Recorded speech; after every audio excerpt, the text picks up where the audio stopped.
Okay, before I even start this, we've talked about healthy body, healthy mind, healthy finances, and how wonderful it is to just be able to arrange your life around what matters most. So I just say that to warn you that I'm sitting in my office with 3 puppies. One of them is my grand puppy, and he's laying here sleeping, and every now and then he starts snoring really loud. So if you hear that in the background, you'll know that's what it is. But that's the beauty of this, right? We can sit in the comfort of our homes and learn from each other and have this community. It's just awesome. So transition and maintenance. Yes, just as Kate just said, and just as Beth said, when I started this plan, my biggest fear was what after. And I can't even tell you how many of my clients for the first weeks on plan are always saying, okay, what happens after I've lost it? What happens? What happens? What am I going to do? Why am I not going to gain it back? I was so fearful. I was going on all kinds of message boards and doing all kinds of research on MetaFast and what do you do? Because face it, we don't want to do this the rest of our lives. And we want to know there really is an answer out there for after. So guys, this is the beauty of what we do. This is the lifestyle change. And I haven't met anybody else who really knows how to teach it and how to help people achieve it. But habits of health are the answer. So transition and maintenance. Okay, let's start right there. What is transition? Okay, when you've hit your weight loss goal, transition is twofold. Okay, you're going to be transitioning 2 different ways. First, if you've been on our 5&1 or 4&2 or even 3&3, you're going to be now adding back the foods that you have been staying away from while you're in your weight loss phase. So first part of transition is adding those foods back. The other thing we're transitioning is transitioning your caloric intake, because if you're on the 5&1, you're eating between 800 and 1100 calories of food a day. That is putting you at a really big calorie deficit, and that's why you're losing weight. Well, when you're ready to stop losing weight, your calories in have to equal your calories out, so you stay right at the same place.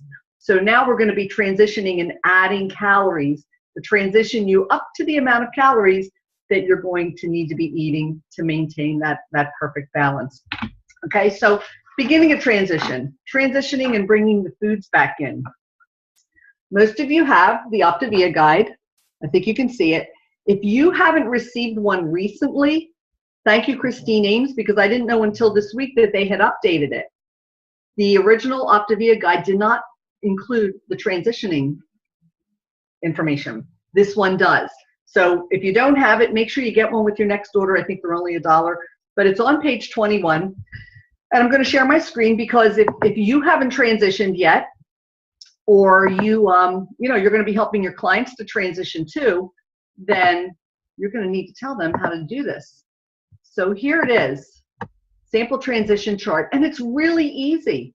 You'll do this if you've been on the 5&1, you've been on for a decent amount of time. This is going to take you 4 to 6 weeks to go through this program. So for the first week, real simple. You continue to eat your 5 fuelings a day, but now you're going to add a cup of starchy vegetables. Well, any vegetable, but now you can have the starchy vegetables. So you're going to add that to what you're already eating for the first week. Second week, reduce your fuelings to 4. And in addition to the extra vegetable, now you add fruit. And I'm just going to go through this quickly because most of you know it. And if you haven't, you're going to have that guide right in front of you.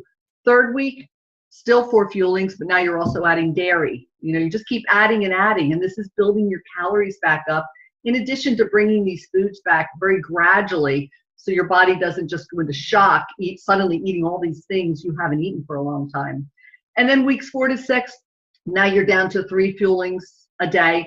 And in addition to everything else, now you're going to add some more protein, and you're also going to add grains.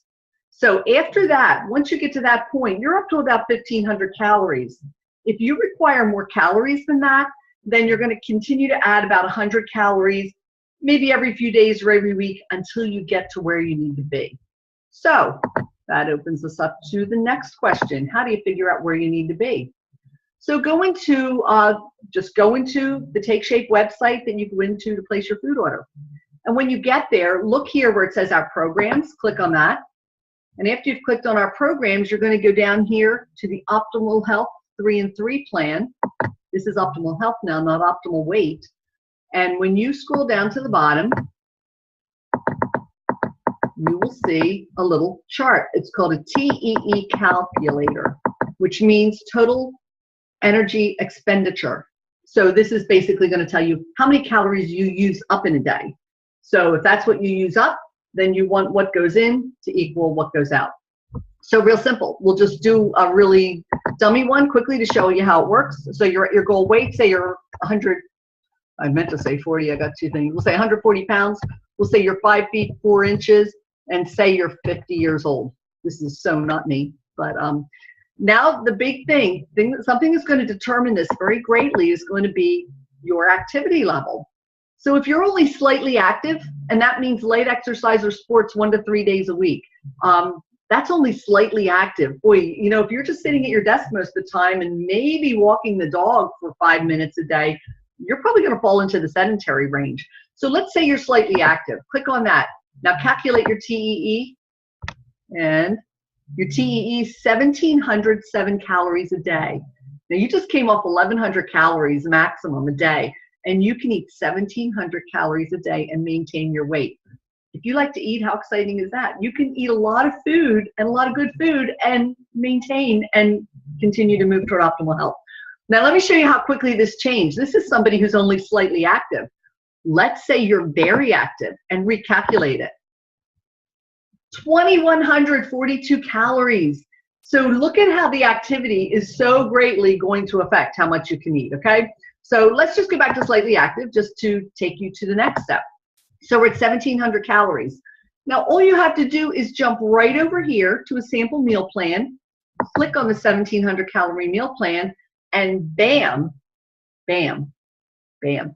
There you go. There's your whole day meal plan based on still eating 6 times a day and based on 1,700 calories to maintain your weight. So look, it gives you some very specific ideas. It tells you your serving size, what you're including. You're having a starch, a dairy, and a fruit for breakfast. So they're saying 3/4 of a cup of cereal and some low-fat milk and some whole strawberries.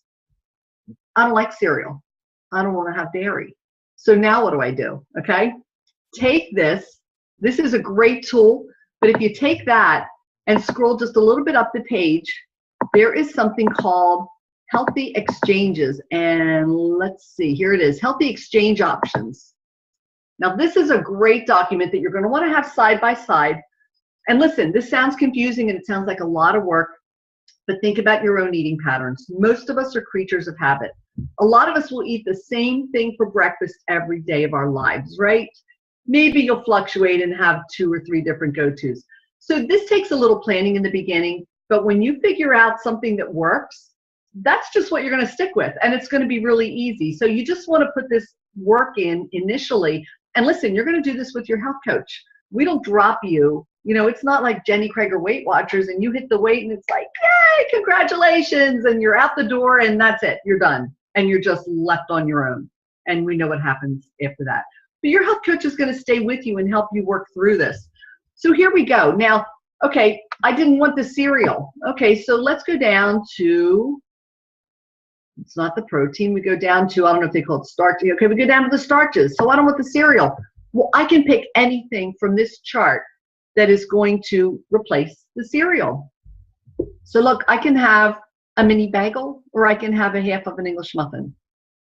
So maybe I want to have a half of an English muffin instead of the cereal. That's fine. So you can do that. So use this healthy exchange chart to exchange out the things that you're not crazy about for things that you really are, and come up with a few scenarios so you have a few choices for what you'd like. So it's not hard, and it's going to keep you within that 1,700 calories. And I think there's also at the very bottom, I think every day you also get a total freebie, which is really exciting. And that's all behind the pictures here. I don't know where it is, but I mean, those freebies could be, I think, a glass of wine or a couple Hershey Kisses, free choice items. You can have alcohol. You can have, oh, this is just the alcohol page. Okay, there's an alcohol page. Sweets and desserts if you want to have 4 Hershey Kisses, or you want to have a fun-sized small candy bar. You want to have just a little something extra. Again, we're teaching moderation.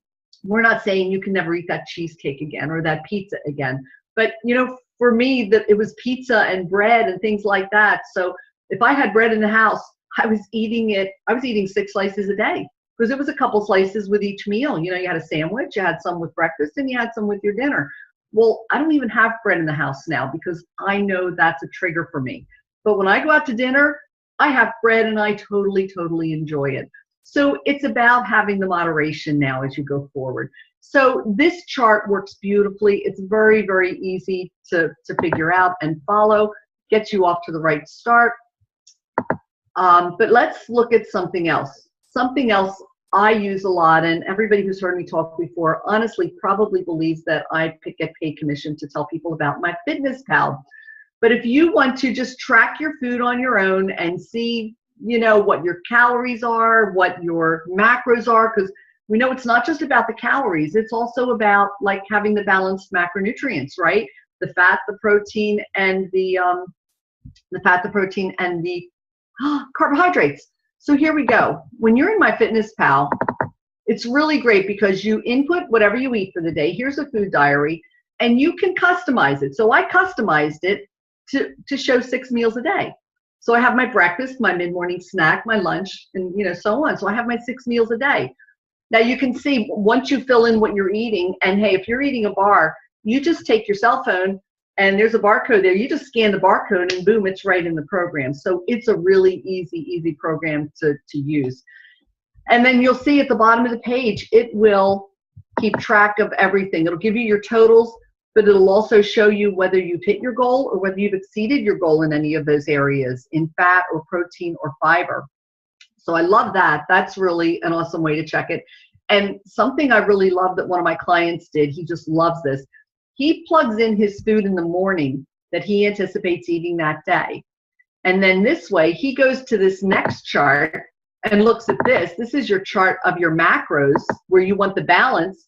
And he looks at it, and if it's out of whack, then he goes back and changes up what he's eating. Because if you look at this chart, you want to have about 50% carbohydrates. And you can see in this chart, this reflects a day long time ago. I hit 50% on the money. Now the fat is supposed to be about 30%. My fat is 42%. Protein should be 20, and my protein's only 8. So you look at that and it's like, oh my gosh, I need more protein and less fat. So you can go back and redo what you're going to eat that day and get that balance perfectly right. And you're just, it's the best way to do this, because you're not just hitting your calories, but you're also getting the nutrients you need in the right proportion. That is really critically important. So again, this seems like a lot of work, but I'm only doing this in the beginning of setting things up, because you will fall into a routine. You won't even have to think twice about this. It's really a very, very easy thing to do after you figured it all out. And then the 9-inch plate, guys. This is how you should eat. So if you just want a general rule for how you need to eat, this is it. 9-inch plate rule, not 12-inch plate, not 14-inch plate that we have a lot of times. But here's the way it needs to be split up. Half of that plate, fruit and vegetables. A quarter of that plate is your protein, and a quarter of it is a healthy grain. So, did I say Fitbit app? I really apologize, because if somebody said, what is the Fitbit app? If I did say Fitbit, I meant my Fitness Pal. No? Okay. Sometimes my mouth doesn't cooperate. No, you know what happened, Donna? Someone else said they use a Fitbit app. Oh, okay. So, yeah. So, but they were asked what did you use, and it's my Fitness Pal. Gotcha. Thank you. Right. You're welcome. Thanks for clarifying. Yes, my brain doesn't always cooperate with my mouth. I mean, you're good. And there's not even always a correlation. I could be thinking blue and say car. It's just crazy. It's getting old. It's fun. So anyway, this is what your plate should look like. And when you follow this kind of a portion control thing, this is talking about portions, but it's interesting how your macros are pretty similar. Your macros are sort of a 50 and then 25-25 kind of split too. So if you make sure your plates look like this, so guys, look, a quarter of your bowl is a healthy grain. You do not go to Olive Garden and have the never-ending bowl of pasta. You can have pasta, but this is how much pasta you should have. Salad, lots of salad. Make sure you have some protein and a little bit of pasta. That's okay. When you start nailing this and just really remembering, wow, 9-inch plate, yeah, loading up on the vegetables. Years ago, I was going to the restaurant and saying, oh, no, I'll pass on the salad, because I didn't want to get full on the salad. I wanted the meat and potatoes. So no, fill up on the salad, because then you're not going to be hungry to eat more than what you're allowed to eat when it comes to your protein and your healthy grains. Now, another thing to be aware of, we come away from a weight loss program that has us paranoid and neurotic about our carbs, right? Like, can't go over 100 grams of carbs a day. Watch our carbs, watch our carbs. Well, now we're eating healthy. And maybe for breakfast, you're having like a really healthy organic granola that, you know, has chia seeds and coconut, and it's just really awesome and healthy. And you turn the box around and it's 36 grams of carbs and you freak out. It's like, I can't eat that. It's too high in carbs. No, remember, salmon is high in fat. You know, we have a lot of healthy things we eat that are high in fats, high in carbs, but then it comes to moderation. We're talking 3/4 of a cup of granola, not, you know, sitting and eating it out of the box until it's gone, or having a big bowl after a big bowl, or a 3/4 cup bowl, but oh, then I have milk left, so let's put some more in and let's just keep going until the milk's gone. No, now it comes to portion control. You have to pay attention to that. It's really critical. So one more thing to wrap up maintenance. So what happens then when you go on vacation and you come back and you're 3 pounds overweight? And that's a good vacation. You know, hopefully on vacation, like many of us, we're really, really active. So the damage isn't real bad, even though, you know, you might be in Italy eating pizza every day. And that's okay, because you might be walking 5 miles a day. And that's okay. But, you know, when you come back, when you're in maintenance, now it's really about calories. It's not about fat burn. You're not in fat burning anymore. Eating the right nutrients and the right balance of calories doesn't have any fat storage going on anymore, because everything that's coming into your body is being used. But now if you've gained a few pounds, now what do? Well, it's really simple. If it's only a few pounds, you need to just cut back your calories a little bit, drink a little more water, get a little more active, and it's gone just as quickly as if you're in fat burning.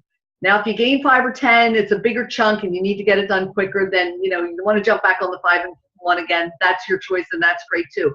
But you don't have to. You don't have to be on and off the 5&1 the rest of your life. You can just pull it back so easily just by changing up your lifestyle a little bit. So that is it. Don't be afraid of it. I'm 5 years. Nancy's 5 years. The twins are probably 2 years by now. Yeah. I mean, listen, guys, we all know this works. Most of us knows this works. It works. If you're still on program, there is so much hope at the end of the tunnel. This really is the life changer, and we can all walk you through it and teach you how to make that life change. So that's it. Fantastic, Donna. That, you know, I don't think I can ever get tired of hearing that, because that, like I said, that was such a key message to Beth, and then, which of course to me, and so many people ask about it, like, what am I going to do? But I cannot hammer home enough that, you know, try to talk about transition and maintenance in the beginning with your clients, potential clients, because what I found is that, and particularly the gentlemen, that they get to their goal and they're like, I'm good. And they just, you know, go out and have a pizza. And they don't, I was not very good in the beginning of saying, hey, we have, you know, I mentioned it, you know, how we're going to get off the program. But as I got closer to goal, they started feeling a little more confident and didn't get back in touch with me as much. And then they kind of completely went away. Yeah. And then, you know, a couple months later, they're like, I gained weight. And I'm like, you wouldn't talk to me. So I think it's important that as clients are starting to get closer to goal, that we bring up, hey, don't lose me. don't fade out. We're gonna teach you now how to maintain that. So I think that was awesome information. There's 2 questions, Donna, that did come in for you. One, where'd you get the plate? Amazon.com. And I even have one that's just for kids, and it's the same idea, but it's got like little fun little kid stuff. But yeah, just Awesome. through Amazon, just look up 9-inch plate. Awesome. And another important question, you had talked about on your example of having 1,100 calories or 1,000 calories, about what we do when we're on the 5&1, and then, hey, you hit your goal, you're getting up to 1,700 calories overnight. No. Well, I was saying, just that transition process of adding those foods back is going to bring you back up to about 1,500. And then if you need to get to 2,100, then you just continue to add 100 calories either a week or every few days until you get up to that. But you do it very gradually. Perfect. Okay. That was an important piece of information. So good.